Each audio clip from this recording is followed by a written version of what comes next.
itu satu turun perintahnya sebelum hijrah yaitu sholat.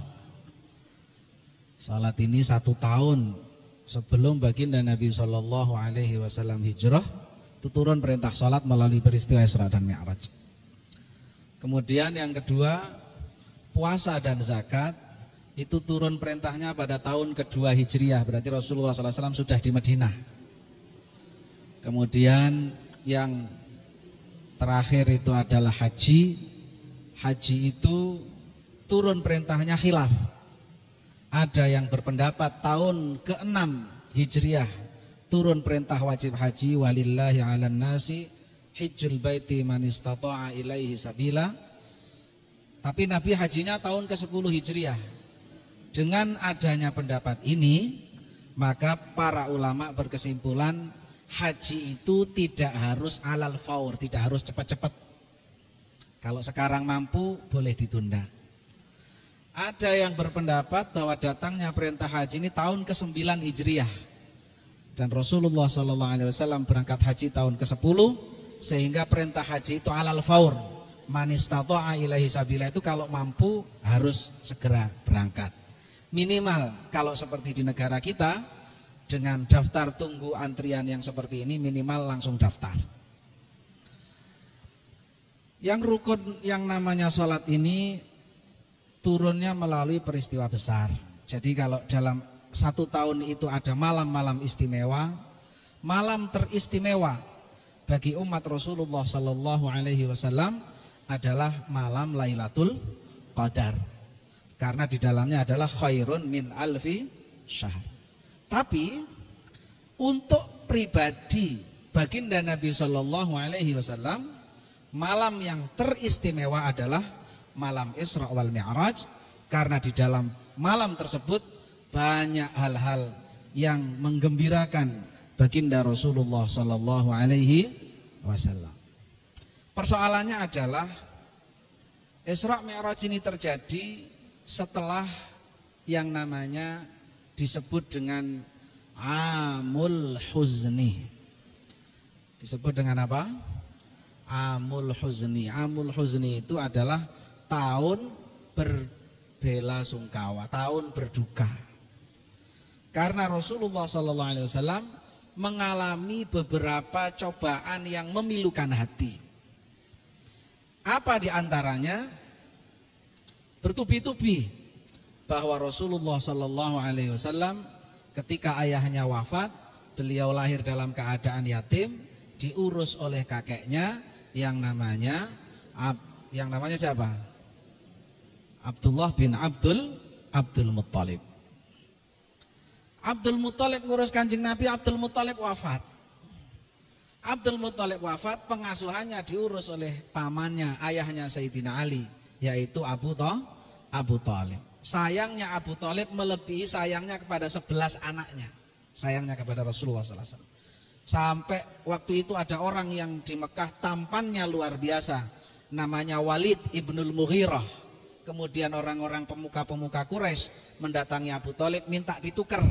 Dah kalau pengen rawat anak yang ganteng ini Walid tolong dirawat, Muhammad saya ambil.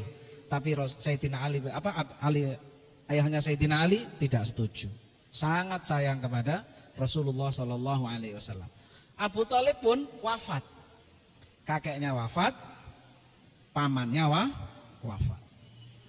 Beliau punya istri tercinta, namanya Khadijatul Kubra, satu-satunya istri Rasulullah SAW, bahkan mungkin satu-satunya perempuan yang pernah ada di muka bumi ini yang dapat titipan salam langsung dari Allah Subhanahu wa Ta'ala. Gusti Allah kirim salam sama Siti Khadijah. Perempuan mana kira-kira? Jadi ketika Rasulullah SAW di Gua Hira, Siti Khadijah suatu saat nyambangi beliau di Gua Hira.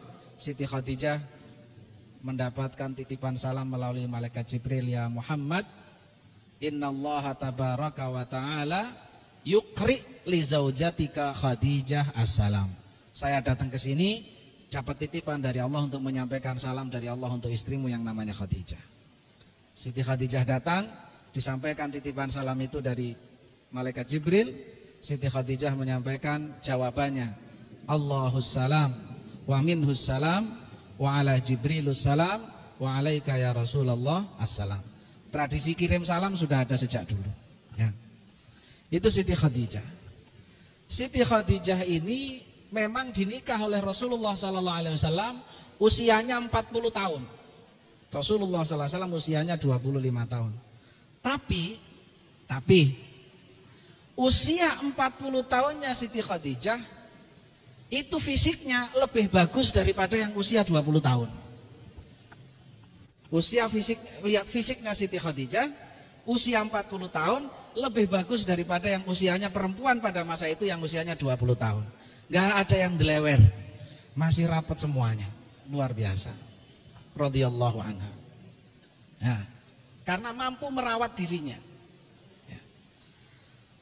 Kemudian Siti Khadijah ini adalah sosok yang selalu menenangkan baginda Rasulullah SAW. Sampai ketika beliau keluar dari Gua Hira setelah didatangi oleh malaikat Jibril, yang menenangkan kegelisahan Rasulullah SAW adalah Siti Khadijah radhiyallahu anha, dan salah satu atau satu-satunya dari istri-istri Rasulullah SAW yang punya keturunan juga hanya Siti Khadijah. Siti Khadijah wafat radhiyallahu anha. Nah, kakeknya wafat, pamannya wafat, istrinya wafat. Rasulullah SAW pengen coba untuk ekspansi dakwah keluar dari Mekah. Karena mungkin harapan dakwah di Mekah ini sudah tipis. Akhirnya mencoba di kota yang terdekat dengan mana itu? Dengan Makkah, yaitu Taif. Sampai di Taif beliau ingin mengajak orang-orang Taif untuk menyembah Allah Subhanahu wa taala. Ternyata di Taif pun tidak sesuai dengan ekspektasi beliau. Dakwahnya ditolak oleh orang-orang Taif, tidak hanya ditolak tapi sampai mendapatkan penyerangan fisik dari orang-orang Taif ketika berada di Taif.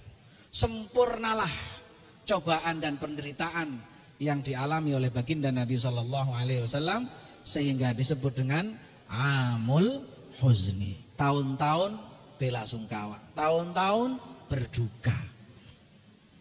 Ya. Ternyata pulang dari Taif dengan tanpa putus asa sedikit pun. Ya. Dengan tanpa putus asa sedikit pun, bahkan beliau sempat ditawari untuk diberikan oleh Allah Subhanahu wa taala agar orang-orang Taif diazab karena sudah menzalimi Rasulullah SAW. Beliau pun menolak, tidak mau, untuk biar umatnya mereka tetap diselamatkan, dan punya harapan hari ini orang-orang Taif melempari batu Rasulullah SAW sampai terluka, berharap nanti lahir dari rahim-rahim mereka orang-orang yang beriman kepada Allah Subhanahu wa ta'ala. Dan terbukti sekarang Taif menjadi kota yang banyak sekali penduduknya dan hampir semuanya orang-orang yang beriman. Pulang dari Taif inilah Rasulullah SAW mendapatkan berita gembira yang luar biasa, di mana mendapatkan panggilan dari Allah Subhanahu wa taala untuk mengikuti perjalanan yang istimewa, yaitu perjalanan yang disebut dengan Isra wal Mi'raj. Jadi orang itu kalau mau senang harus melewati masa-masa sulit. Makanya dulu waktu ngaji diajarin sama almarhum Kiai Nur, guru kita, beliau menyampaikan membaca nazam ta'limul muta'allim. Wa man ramal ula min ghairi kaddin adha'al umra fi talabil muhali. Orang yang pengen derajat yang tinggi, orang yang pengen menjadi manusia istimewa, tapi min ghairi kaddin, tidak mau melewati masa-masa sulit, adha'al umra, berarti dia telah menyia-nyiakan umur fi talabil muhali, untuk mendapatkan sesuatu yang mustahil. Tidak ada. Biqadril kaddi tuktasabul ma'ali, seukuran masa sulit yang dilewati, derajat yang tinggi itulah yang akan diraih. Makanya orang-orang as-salafun as-salihun zaman dulu, orang-orang zaman dulu itu diberi hidup enak oleh Allah Subhanahu wa taala, menyulitkan dirinya karena pengen mendapatkan kemuliaan derajat. Kalau saya tidak salah Pak Kiai, Mbah Karim Lirboyo itu menyulitkan dirinya, artinya tirakat, riyadhah. Itu makannya setiap hari yang dimakan buah pace. Buah pace itu enaknya enggak, kenyang juga enggak, bau iya. Riyadhahnya itu menyulitkan dirinya untuk apa? Untuk riyadhah, mendapatkan hasil-hasil masa depan yang luar biasa. Sekarang zuriyah dan pesantrennya menjadi zuriyah dan pondok pesantren yang luar biasa. Karena riyadhah. Orang-orang zaman dulu juga demikian, ada yang tidak mau makan nasi. Ada yang tidak pernah mau tidur malam. Ada yang tidak pernah mau tidur di kasur. Ada yang tidak pernah mau punya uang dan lain sebagainya untuk menyulitkan dirinya. Nah, sekarang ini orang-orang pengen mulia tapi pengen hidupnya enak, puasa enggak mau, duit pengennya banyak dan lain sebagainya, tapi pengen mendapatkan kemuliaan. Karena itu sesuatu yang harus dilewati bersama-sama. Karenanya di dalam Al-Qur'an ada 2 ayat yang jejer, yang akhirnya sama dan awalnya sama. Fa inna ma'al usri yusra. Inna ma'al usri yusra. Itu inna ma'al usri dulu apa fa inna ma'al usri dulu? Hah? Siapa kok gak hafal ya? Saya juga. Inna dulu ya. Inna ma'al usri yusra, fa inna ma'al usri yusra. Ada yusra pasti ada yusra. Ya. Tidak ujuk-ujuk yusra ini ada. Tidak ujuk-ujuk kemudahan itu datang. Pasti akan melewati.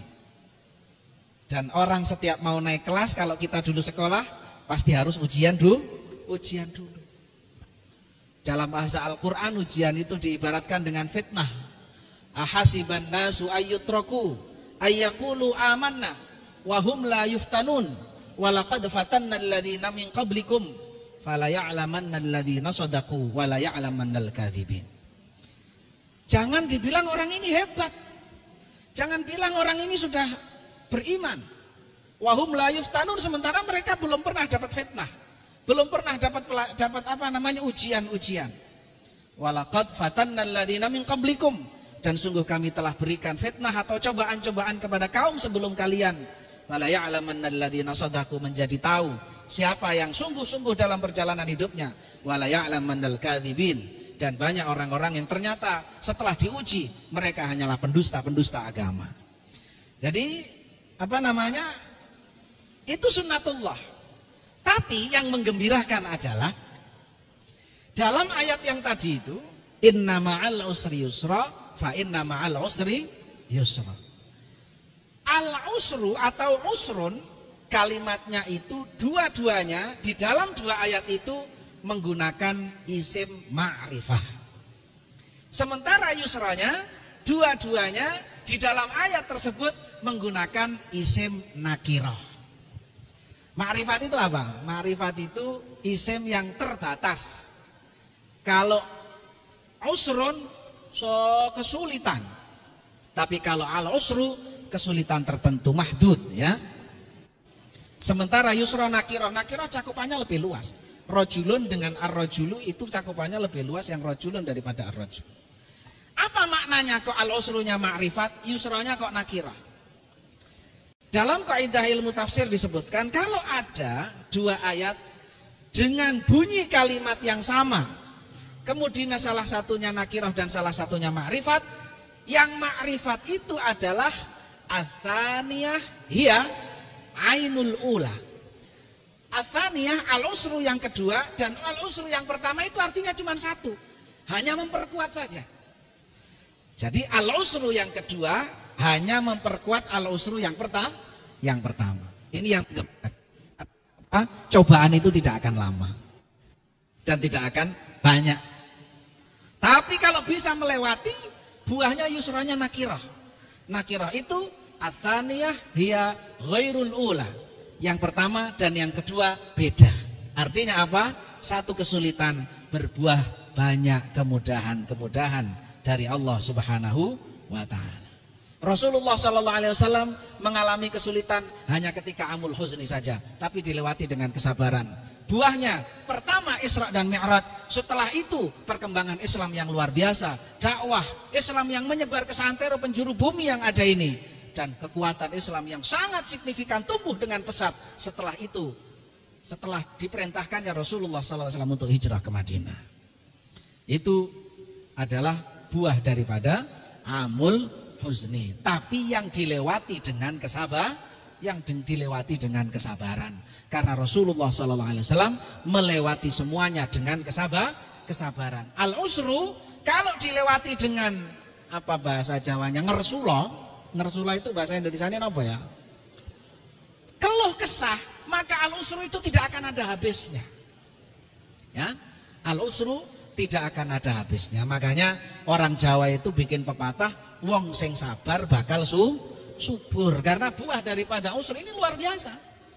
Orang mondok itu tirakatnya hanya beberapa tahun di pesantren, tapi ketika dia melewati dengan kesabaran akan berbuah kemudahan-kemudahan kehidupannya, mulai dari perjuangannya, kehidupan ekonominya, berkeluarganya, dan yang lain-lainnya. Banyak kemudahan yang hasilnya adalah berlipat-lipat daripada tirakat selama yang ada di muka bumi ini. Kehidupan dunia kesulitannya terbatas, tapi berbuah kenikmatan akhirat yang tidak terbatas. Khalidina fiha, tidak ada batasnya.